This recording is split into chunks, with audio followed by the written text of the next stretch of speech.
আজকে 4 দিন হলো যে আমরা আরেকটা ফাইনাল বটল করলাম, পরপর দুটো 2 in a row, ISL cup final আর দুরান্ত কাপ ফাইনাল। আপনাদের মধ্যে অনেকেই আছেন যিনি আমায় ভালোবেসে মেসেজ করেছিলেন যে আমি কেন এখনো ভিডিও আপলোড করিনি, আর তার রিজন হচ্ছে যে আমি যে সেটা নিতে পারছিলাম না যে আমরা পরপর দুটো ফাইনাল বটল করলাম, তো আমার একটু টাইম লাগছিল সেটা থেকে রিকভার করার জন্য। তো এবারে মেন কোয়েশ্চেন হচ্ছে যে আমরা কাকে ব্লেম করব, যে ফাইনাল আমরা হেরেছি আদৌ কাউকে ব্লেম করবো কিনা।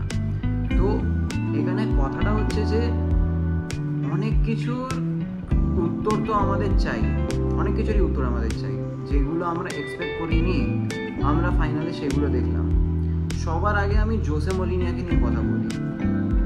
জোসে মলিনিয়া যে টিমটা নামিয়েছিল সেটাতে আমার খুব একটা কোনো প্রবলেম নেই, কিন্তু আমি এখনও বলবো এই কয়েকটা ম্যাচের পর পেট্রোডস কিন্তু ফিট ছিল স্টার্টিং থেকে খেলার জন্য, কিন্তু অবভিয়াসলি স্টার্টিং থেকে খেললে আমরা দুটো বিদেশি ডিফেন্ডার দিয়ে যেহেতু খেলছি তাহলে কী করে খেলাবো, তাই না? So that's fine, totally fine, ওটা নিয়ে আমার কোনো প্রবলেম নেই, কারোরই কোনো প্রবলেম নেই, কারণ ওটার ঠিক ডিসিশন ছিল যদি আমাদের দুটো ডিফেন্ডার খেলাতেই হয়, কারণ আমাদের ডিফেন্সটা এতটাই উইক। এবারে 39 মিনিটে আমাদের একটা বিদেশি ডিফেন্ডার অ্যালবার্তো রদ্রিগেজ ইনজিওর্ড হয়ে গেল, ওর ক্র্যাম্পস আসছিল খুব, তো প্লেইং কন্ডিশনে তো একদমই ছিল না। তো তার বদলে জোসে মলিনিয়া কী করলো, দিব্যেন্দুকে না এনে, ঠিক আছে, দীপক টাংরিকেও আনতে পারতো, ওকেও না এনে আশিস রায়কে খেলালো। আমরা যেখানে 3টে ডিফেন্ডার খেলছি সেখানে আশিস রায় খেলালো, এমন একটা প্লেয়ার যে অবভিয়াসলি একটা রাইট মিডফিল্ডার, ও কিন্তু প্রপার ডিফেন্ডার না, একটা প্রপার স্টপার একদমই না। ওই যে মিস্টেকটা করলো এটা কিন্তু আমাদের পুরো ম্যাচে হন্ট করেছে, কারণ আশিস রায় এফর্ট দিক যতই, ও কিন্তু একটা প্রপার ডিফেন্ডার নয়। আর এইটা কিন্তু আমাদের পুরো ম্যাচে এতটা হন্ট করেছে যে ওর জন্য কিন্তু আমাদের ডিফেন্স খুব ফ্লাকচুয়েট করে গেছে ওই একটা মিস্টেকের জন্য জোসে মলিনিয়া। আর আরেকটা মিস্টেক আছে, জোসে মলিনিয়া আপুইয়াকে তো স্টার্ট করালো, কিন্তু আপুইয়াকে যে রোলটা দিয়েছে ওই রোলটাতে আপুইয়া মানে আটাকে খুব বেশি তো একদমই গেলই না, হোল্ডিং মিডফিল্ডার কাইন্ড অফ খেলছিল, অ্যাগ্রেসিভ হোল্ডিং মিডফিল্ডার।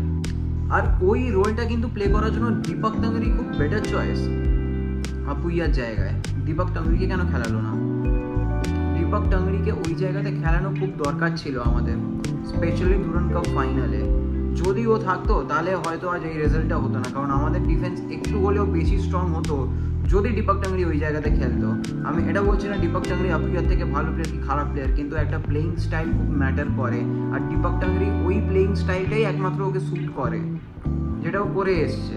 তো এটা যদি ওকে দেওয়া হতো, অ্যাটলিস্ট ট্রাই করে দেখতো, তাহলে কিন্তু অনেক ভালো রেজাল্ট হতে পারতো। আর এমনিতে তো যদি আমি ডিফেন্সের কথা বলি তাহলে টম অ্যালড্রেডকে নিয়ে তো না কথা বললে হবে না, কিন্তু টম অ্যালড্রেডের ব্যাপারে আমি একটা ডেডিকেটেড ভিডিও বানাচ্ছি, ওতে আমি টম অ্যালড্রেডকে নিয়ে ডিটেলসে কথা বলবো। এখন আমি যেটা নিয়ে কথা বলতে চাই, অনেকে বলছে বিশালকে খুব মিসপাস করেছে, খুব নার্ভাস ছিল উইথ দ্য বল। এটা কি ঠিক?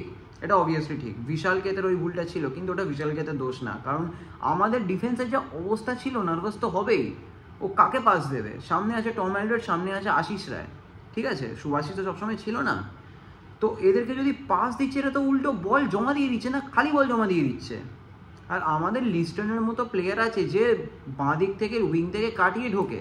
এবার সবসময় স্কিল তো কাজে লাগবে না, না, বল তো লুজ হবেই, আর বল লুজ হলে কি হবে, অপোনেন্ট নিয়ে কিন্তু কাউন্টার অ্যাটাক করবে, ঠিক আছে। তো যখন এরকম সিচুয়েশন হবে আমাদের কিন্তু খুব ভালো ডিফেন্স দরকার। আর 3 ম্যানের তো সেটা হয় না, কিন্তু যেখানে খেলাতে চাইছে আমাদের 3টে ডিফেন্ডারই অ্যাটলিস্ট দুটো খুব অ্যাগ্রেসিভ ডিফেন্ডার দরকার, ঠিক আছে, সেটা কিন্তু আমাদের নেই, একদমই নেই। আমরা তো একটা প্রপার ডিফেন্ডারও খেলাচ্ছি না, ওখানেই আমরা পুরো মাঠটা খেয়ে গেলাম। যে আমাদের ডিফেন্স, যেটা নিয়ে আমি আগেও কথা বলেছিলাম, তখন অনেকে বলেছিলেন সবে শুরু, দুটো ম্যাচ টাইম দাও ঠিক হয়ে যাবে। স্ট্রাইকার আমাদেরকে ম্যাচেস জেতাতে পারে, ডিফেন্স আমাদেরকে পুরো সিজনের চ্যাম্পিয়ন বানাতে পারে। আর আজকে না, মানে সেই ফাইনালে ঠিক ওটাই প্রমাণ হলো যে ডিফেন্স কতটা ভ্যালুয়েবল। এবার অনেকে বলছে সামাদকে তোলার কি দরকার ছিল, কিন্তু দেখুন তখন পেট্রাডসকে তো আনতেই হতো, কারণ পেট্রাডস আমাদের টানা 2 বছর ধরে জিতিয়ে যাচ্ছে, পুরো টিম ক্যারি করছে। এবার কার বদলে আনবে? তখন তো আর কেউ ছিল না, না, আর আমরা তখন 2 গোলে জিতছিলাম। তো থাপা বা আপুইয়াকে তো তুলে আনা যেত না, তো তখন সামাদকেই তুলতে হতো, ওটা নিয়ে আমি কিছু বলছি না। কিন্তু বাকি যে ডিসিশন জোসে মলিনিয়ার খুব কোয়েশ্চেনেবল। সব থেকে বড় ডিসিশন হচ্ছে যে আমরা 3টে বিদেশি নিয়ে খেলেছি। আমরা গ্রেগ স্টুয়ার্টকে তুলে দিয়েছি, আমরা কামিন্সকে নিয়ে খেলেছি, আমরা পেট্রাডসকে নিয়ে খেলেছি, আর আমরা টম অ্যালড্রেটকে নিয়ে খেলেছি। মানে আনবিলিভেবল। গ্রেগ স্টুয়ার্টের মতো প্লেয়ারকে তোলা, আপনারা খেয়াল করবেন গ্রেগ স্টুয়ার্ট কিন্তু আমাদের প্লে মেকার। হ্যাঁ, ও কয়েকটা মিসপাস তো দিচ্ছিল, কিন্তু ও আমাদের টোটাল প্লে মেকার। সব থেকে বড় প্লে মেকার আমাদের টিমে যে আছে ও হচ্ছে গ্রেগ স্টুয়ার্ট। ও নিচে এসে ডিফেন্সও সামলায় মাঝে মাঝে। আপনারা খেয়াল করবেন যখন আমাদের ডিফেন্ডাররা বল লুজ করে বা সামলাতে পারে না, আনসাকসেসফুল হয়, তখন গ্রেগ স্টুয়ার্ট হেল্প করে। পুরো মাঝমাঠেও হেল্প করে। ও হোল্ডিং মিডফিল্ডারের জায়গায় খেলে, ও নর্মাল মিডফিল্ড খেলে, ও অ্যাটাকিং মিডফিল্ড খেলে, ও ক্রিয়েটিভ স্ট্রাইকারও খেলে, এত কিছু করে। আর সব থেকে বড় কথা হচ্ছে একটা প্রপার প্লে মেকার হচ্ছে গ্রেগ স্টুয়ার্ট। ওর মতো প্লে মেকার পুরো ইন্ডিয়ান সুপার লিগে খুব কম পাওয়া যায়।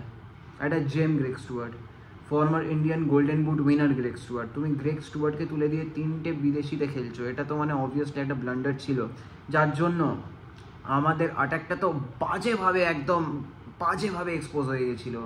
মিডফিল্ড এক্সপোজ হয়ে গেছিলো, ডিফেন্স তো আগে থেকেই এক্সপোজ ছিল, আরও বেশি হয়ে গেছিলো, কারণ আমরা মিড ব্লকও করতে পারছিলাম না, লো ব্লক আর কী করবো। তো গ্রেগ স্টুয়ার্টকে তোলা, আশিস রায়কে খেলানো, দীপক টাঙ্গেরিকে দরকার পড়েও না আনা, এর জবাব তো দিতে হবে জোসে মলিনিয়াকে, একদম দিতে হবে।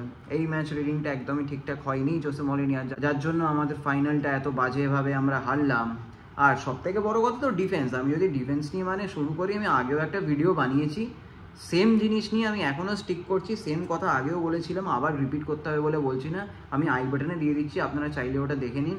ডিফেন্স যতক্ষণ না ঠিক হবে আমরা এরমভাবেই এক্সপোজ হতে থাকবো। আমাদের যদি আইএসএল জিততে হয় বা ভালো করতে হয়, আমাদের করতে হবে আমরা 2-3টে গোল যে কোনো মোমেন্টে খেয়ে যাবো। যদি এরম ডিফেন্স থাকে, যদি ফ্রিডম কোটাল না আসে, তাহলে আমাদের এই অবস্থাই হবে। আর আমাদেরকে 4-5টা গোল সবসময় দিয়ে যেতে হবে, কারণ আমরা যে কোনো মোমেন্টে 2-3টে খেতে পারি, যে কোনো মোমেন্টে। আর টম অ্যালড্রেটকে নিয়ে তো আমি পরের ভিডিওতে কথা বলছি। তাছাড়া পেট্রাডসকে নিয়ে আমার কোনো কমপ্লেন নেই। পেট্রাডস যত চেষ্টা করেছে, আমি তো বলবো পেট্রাডসকে উল্টো স্টার্ট করানো উচিত ছিল, কিন্তু অফকোর্স 2টো বিদেশি ডিফেন্ডার খেলাতে হচ্ছে, তো কী করেই করাতে পারে, তাই না? এনেছে, ইটস ফাইন, কিন্তু পেট্রাডস যদি স্টার্ট করতো আমাদের অ্যাটাকিংটা অনেক ভালো হতো। সামাদ খুব ভালো খেলছিল, আনফর্চুনেটলি ওকে সাব অফ করে দিতে হলো। যেই আমরা সাব অফ করলাম, আমরা 2টো পরপর গোল খেয়ে গেলাম। তো কাইন্ড অফ আনলাকিও আপনি বলতে পারেন, কিন্তু লাককে সবসময় দোষ দিয়ে লাভ নেই না, আমাদের ভাগ্য আমাদের নিজেদের হাতে। আর সেটা কিন্তু একটু ভুল হলেও একদম ঠিকঠাক ডিসিশন তো নেয়নি ফাইনালে জোসে মলিনিয়া। আর পরে এই মিস্টেকগুলো জোসে মলিনিয়া করবে না। একটা এক্সপিরিয়েন্স কোচ জোসে মলিনিয়া। আমি আগেও বলেছি, হংকংয়ে ট্রেভেল জিতিয়েছে, AFCতে নকআউটস অবধি নিয়ে গেছে, আর ইন্ডিয়াতেও একটা ফ্র্যাঞ্চাইজ ছিল এটিকে, ওদেরকে নিয়ে ISL কাপও জিতিয়েছে। তো এক্সপিরিয়েন্স অনেক আছে জোসে মলিনিয়ার। স্প্যানিশ ফেডারেশনের হেড ছিল কিছুদিন আগে অবধি। তো আশা করছি এই যে কোয়েশ্চেন্সের উত্তরগুলো জোসে মলিনিয়া আমাদেরকে অনেক ভালো করে দেবে। আর এবারে আমাদের ISL পারফরমেন্স খুবই ভালো হবে। আর আপনার কি মতামত, যে ফাইনালে কি হলো বা কি না হলো, কিছু বলতে চাইলে আপনি নিশ্চয়ই কমেন্টে জানান। আমি সবকটা কমেন্ট পড়ি আর তার রিপ্লাই দিই। আর যদি ভিডিওটা ভালো লেগে থাকে, ভিডিওটাকে লাইক করুন, চ্যানেলটাকে সাবস্ক্রাইব করুন। আর until next time, thank you for watching. জয় মোহনবাগান।